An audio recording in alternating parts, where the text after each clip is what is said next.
All right, we're back. We're going to talk about ES6 and promises and why we would use something like that, the asynchronous nature of the promises, and why we would use that go about using that in ES6. Because we know that JavaScript is synchronous by nature, and we're going to make the comparison. So today we're going to talk about the synchronous versus asynchronous ES6 promises and the methods that are on this prototype. Again, we talked about prototype previously, what some of those methods are, and how useful they can be, and what type of features are part of it. Callbacks versus promises. We're going to compare the traditional callback against the promise and see why one would be used over the other. See how more efficient, more faster, more asynchronous. Some long running task. You could have a very long running task, and why callbacks would fail in comparison. So synchronous versus asynchronous. JavaScript is synchronous. And what we need is synchronous to mean it's a blocking single threaded language. And what that just means that over one operation can be in progress at a time. So if you have something that is, a billion lines of code or some type of file, basically the UI is going to hang, and it's going to handle that until it's completed. Now we already talked previously about Node.js and those kind of things and how it handles it with uh, with its own mechanisms to deal with this kind of single thread, single blocking thread, and how it has a concept called event loop, and it throws all the callbacks in there, and it's very asynchronous, and it's trying to mimic what the front end is like, traditional modern client side event driven applications. But anyhow, JavaScript can behave in an asynchronous way. That's what we're trying to get at. Is although it is synchronous by nature on a single thread, it's it's not meant to be asynchronous, but we can use other types of things that are part of the web API that's in the browser. We can use different things like asynchronous callbacks and promises to make it behave in an asynchronous way. So vanilla JavaScript by itself is synchronous, but we can make it behave in an asynchronous way. To the user, they wouldn't know any different, but we know because we're actually hands-on with this stuff. So if you look at the right there, you can see it's a blocking synchronous task. You see at the top there's some function A, B, and a bunch of callbacks, right? And it's executing that stack in a way. You might hit function C that has a lot of nested callbacks going on, and we have to wait till the execution of C completes until we can go to function D until that completes. So it's like we have that full stack, and we gotta wait, and it's blocking. And one of those things might be a very big execution, and we're tying up the whole thread.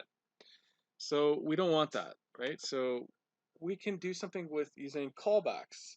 So you can see in a way this kind of looks a little bit it kind of reminds me a little bit of Node.js, right? That whole event loop and how it handles things. But in a way, that's where it got the idea from. That's where the server.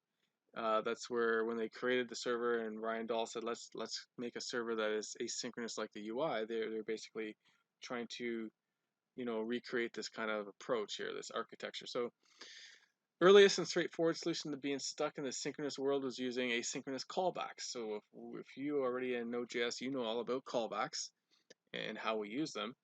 And built in globally to globally to Node.js, and also in the browser has the web API has set timeout. Set interval, set timeout, and the other one is set interval, set timeout, and I forget the other one actually, to be honest.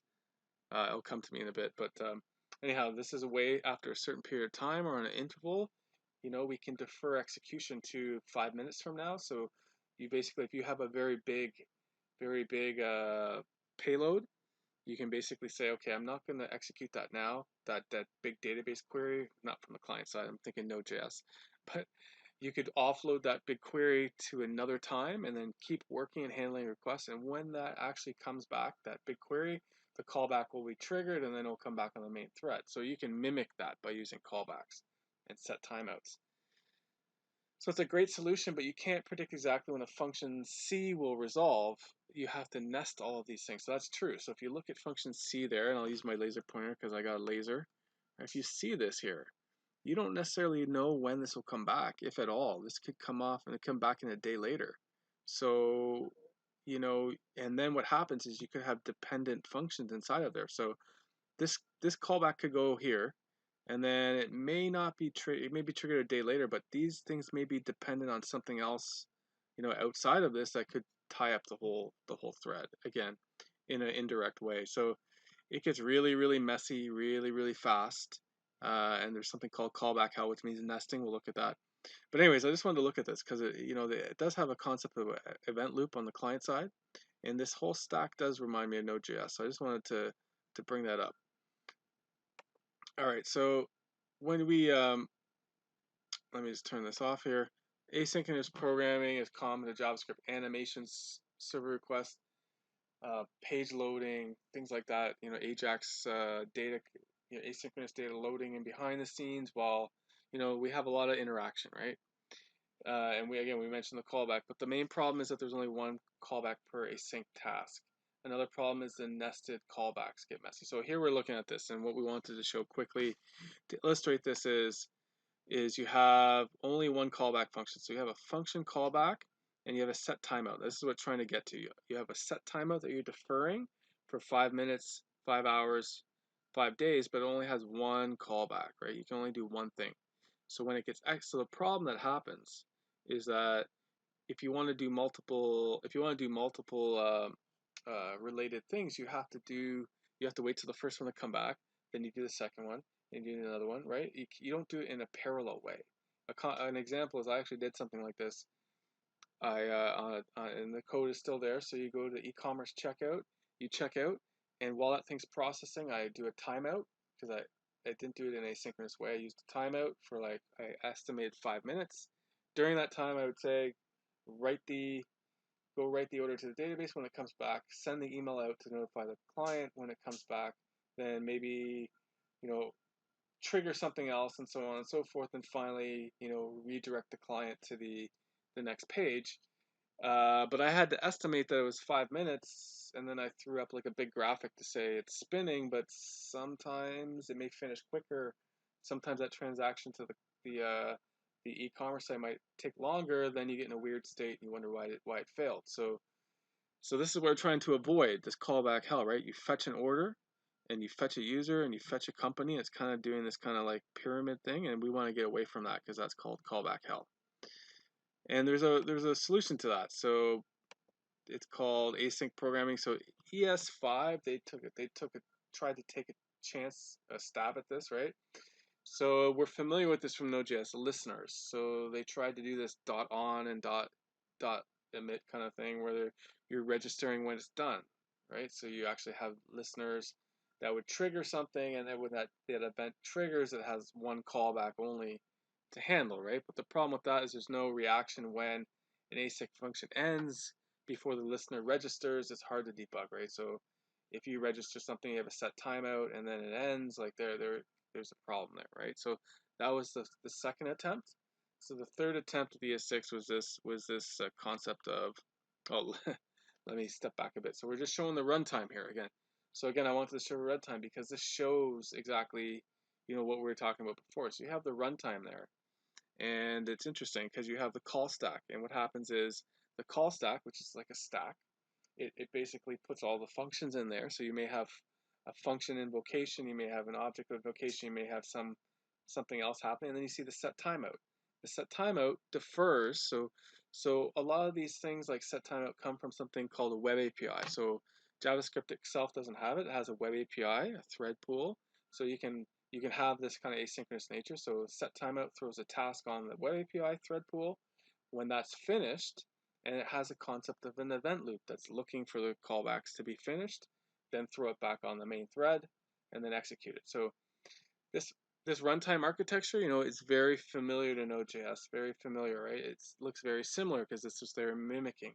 Node.js doesn't have the web API; it has its own internal workings, libuv, and these kind of things, right? So just wanted to show you that. Why not? Because we want to move on to the next thing. It's called promises. So this is the third attempt at trying to solve this problem. So they have something called promises. And there's actually a fourth attempt as well that actually is the best attempt, but we're looking at this one here called promises. So What a promise is it's an object that keeps a result of the async function, which is really great. So now you can capture that. Whereas with listeners, you couldn't capture it. It'd be again, you get in that weird state. So there is a concept of waiting, which is pending, and then there's what's really great is you can handle the resolved and the rejected. And you know when the resolved state, something has been successfully completed or something has been rejected, there's been an error or something like that. So it fixes the problems of the listener since callback is called every time in the async function and it's completed, the task is completed earlier. So we know now we can capture this now. We can resolve it right away and then we can basically capture the result of it. So you have listeners, you have the async function that returns the promise. And the promise is an object that says it may return at this point in time, it may never return, but it may return with an error, but you can actually listen to this. And basically the syntax looks like this. So we have this new syntax called promise, new promise. Let me use my laser pointer here.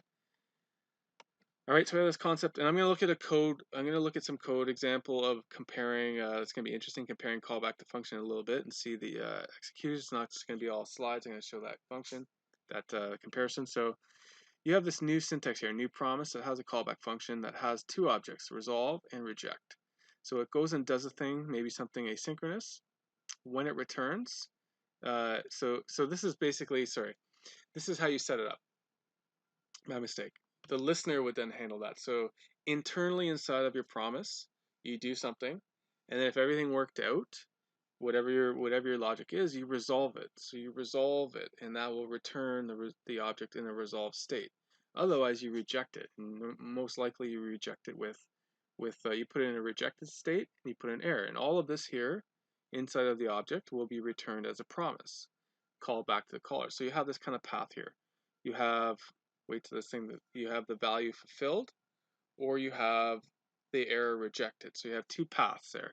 Before that, in that gray line there, it's the pending state because it's pending, but then it's going to be two branches, and that's what it represents. So the promise object represents the eventual completion or failure. Eventually, it'll complete of an asynchronous operation. So it'll eventually. We don't know when it will complete. We just know it will complete, and hopefully, it will give us some type of information on it.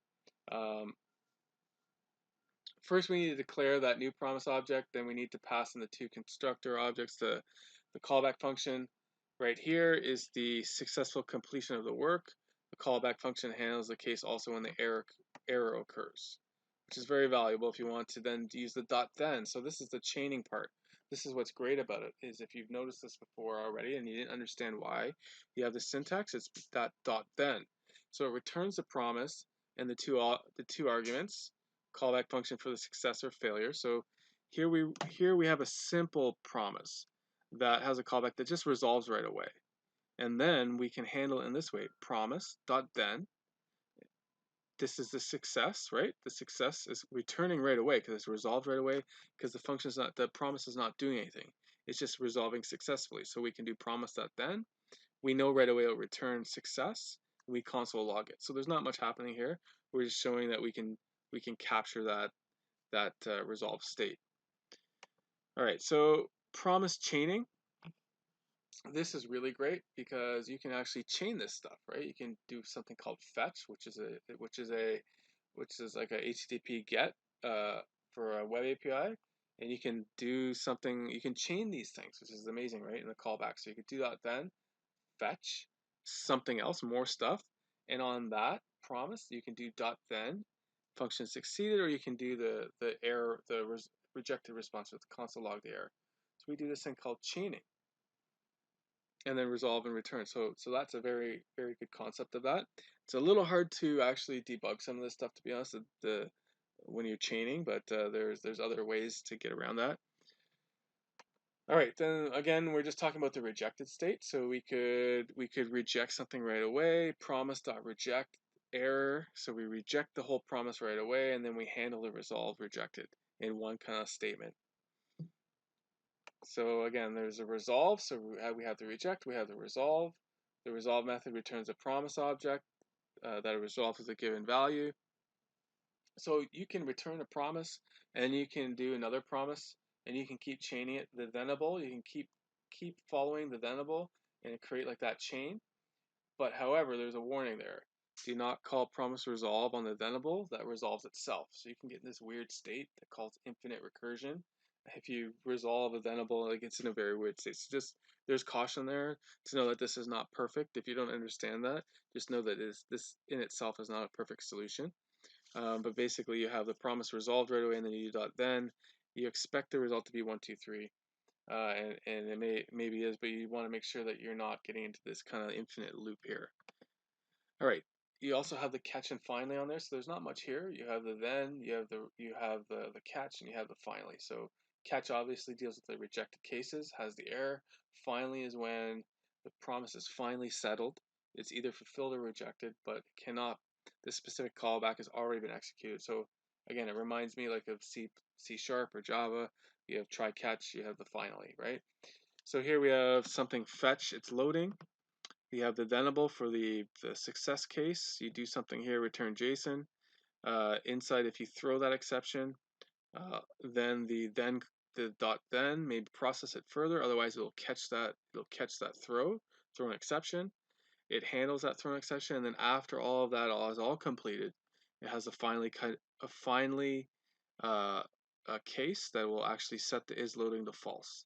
So you have before all this is going on, you have a flag that says it's true. Maybe you spin up some kind of spinning wheel on the page. When it's all done, all said and done, when the fetch, no matter what state it's in, finally when it's all done, it'll say is loading to false, and maybe you hide that spinning wheel to give the impression that the execution is now completed. All right, we're almost done with these slides. Okay, this is a really good one here. Promise.all. So promise.all returns a single promise. So what you can do is you can resolve all promises right in one shot, which is really great. It's very useful. So here we have 3 promises. One has a timeout to be delayed somewhat.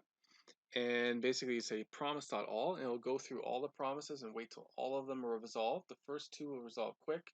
The last one may take a while, but we won't do the thenable success until they've all been completed. So this is a really quick way, instead of using multiple chaining, to do it all in one shot, in parallel, more or less.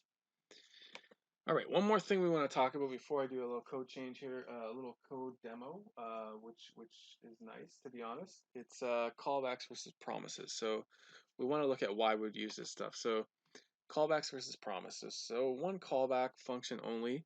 That's one reason, is you have that big set timeout, which can be very slow. You're only allowed to do one kind of callback, resolve it one at a time. Same method using resolving a promise on this side here. You see you have a function, you have a promise, and you have the set timeout. You wrap it, and you return the promise, but then you have this thenable, right? And you can actually capture the success and the failure in that way. So the two different, so this is the same method in the same way, but basically now you're giving that success error state, and then you basically can do it in a synchronous way. You can move on and then handle something as it may happen or occur. So here's this thing we want to get rid of here, this callback hell. If you notice here, this is what we don't want, because this is nesting. It's really awful. This is a Street Fighter guy. So first we have load link, and then we have a callback. We load next, right? You can't do things in parallel. So it's trying to say you can't do a promise at all. Here you could make all of these promises and go and trigger them all in parallel, and then only resolve them when they're all finished. Here we have to wait and wait and wait and chain and chain and chain and chain and chain down. If there's an error in there, it stops the whole execution, right? So that can be a problem too. All right, so nested callbacks versus promises. One advantage is nested promises can be flattened. That's what we're trying to explain here. Is we have the callback hell here, and you can see right here we can easily use this kind of thenable thing to flatten it out. It's more readable, it's more clear, more code clarity, and it's faster. And let me see on that note there. All right, so let me just quickly spin up an example of why it's faster. This example more shows why how promises are asynchronous and can get off the main thread, and how it can improve performance. So if we have something called a code blocker, so this is synchronous code, right? JavaScript is typically synchronous. So we have this date time, we have a logger. So we're going to capture how much time we're ticking. And really what we're going to do is we're going to do a while loop that is it a million or a billion? I forget iterations. Looks like a million. I can't tell. There's too many. It's a billion. I didn't even see it.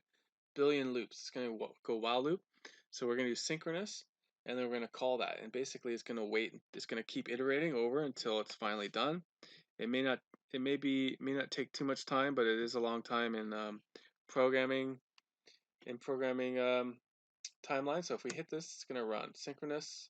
All right, so that actually looked a little bit good for some reason. I don't know why. 700 milliseconds. Let's try it again. So we got 700 milliseconds. It was a little bit faster. It was a little bit slower before, but still 700 milliseconds, right? We can maybe do better. So we're going to use we're going to use some promise code and rewrite that. So same kind of wrapper. So we're wrapping this in a promise to get it off the main thread and execute it as a micro task. So we want to get it off that main thread. So we want the main thread to keep doing what it needs to do, and we need to offload it in the same way a callback can get offloaded, but we want to resolve it right away. So we want to resolve it. So let's take a look at this here. So if we run this, and this is called, what was it called? Node 3 promise code. So the other one ran in 700 milliseconds. So this one is a little bit faster, a little bit, not much faster, but it's 695. So we shaved off 5 milliseconds, not great. So we want to execute as a microcast. However, creating the promise is still happening on the main thread while the loop still blocks, and resolving it is in the microtask. So the problem is we still got this promise in the main thread. We resolve it in the microtask, but we got this in the main thread, so it didn't actually work. So there's another way to do this, which is actually pretty efficient. So let's run this one here quickly. Or explain it. So we wrap the promise and get it off the main thread, execute it as a microtask. But now we resolve it right away. So when we wrap it in the resolve promise, it will happen in the sync code. But when we resolve it right away, it gets it off of the main thread into the microtask. So we resolve it right away, get it off of the main task, let it execute, and then come back after the iterations are done. So it's off the main thread, and it should be a lot faster. So let's run this now. If I can find this. So it was 700 and now 695 is the beat. So now this finished in 28 milliseconds. So we basically showed how we can get off the main thread, how we can be asynchronous, why promises are a very good addition to the asynchronous nature of ES6, and why we would want to improve JavaScript. We talked about how promises have two completed states, resolved and rejected. And we're just talking more about how, although JavaScript is synchronous, we can actually make it asynchronous behavior. Now, this was the third attempt, right? And this actually does a very good job. There is another attempt that actually improves on all this, and it's called a sync await, and we'll get into that next. And it'll actually show, it'll take this problem here that we ran with 26 milliseconds and make it even better, because now we're going to do a truly asynchronous code with async await. So we'll get into that in a little bit. This is about promises, and thanks for listening. We'll be back in a bit.